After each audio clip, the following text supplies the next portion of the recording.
Good morning, students. Welcome to English class for students of class 8th by Anjali Kapoor. Today in this session, we will talk about the poem 7 of Unit 7 NCERT book Honey Dew.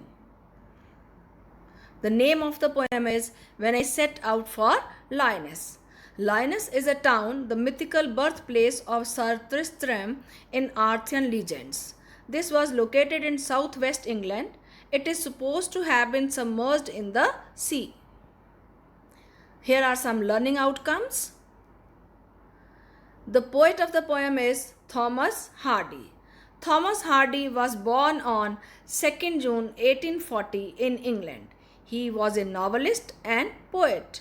He was especially influenced by William Wordsworth. Besides being poet and writer, he was also an apprentice architect. A brief introduction of the poem. As a young apprentice architect, British poet novelist Thomas Hardy once visited a parish to supervise the restoration of a church. On his return from the parish, people noticed two things about him: a new glow in his eyes and a crumpled piece of paper sticking out of his coat pocket. According to one of his biographies, that paper contained the draft of a poem.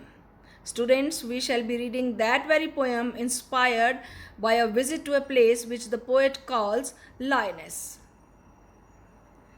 Let us recite the poem. When I set out for Lyonnesse.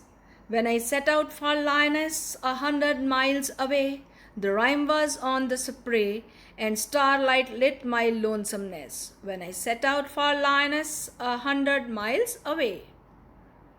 What would be chance at Lyonnesse while I should sojourn there? No prophet durst declare, nor did the wisest wizard guess. What would be chance at Lyonnesse while I should sojourn there?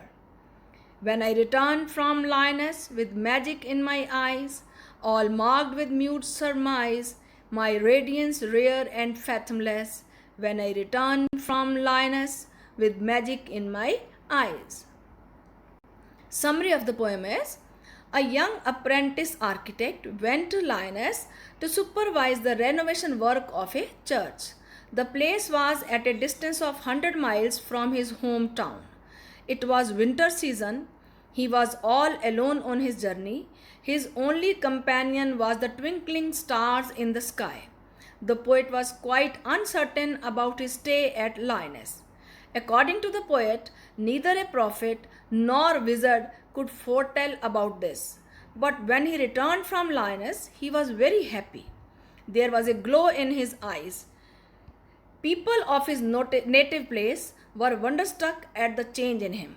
Everybody was quiet and trying to guess the reason of divine glow on his face. Thank you, students and my dear friends.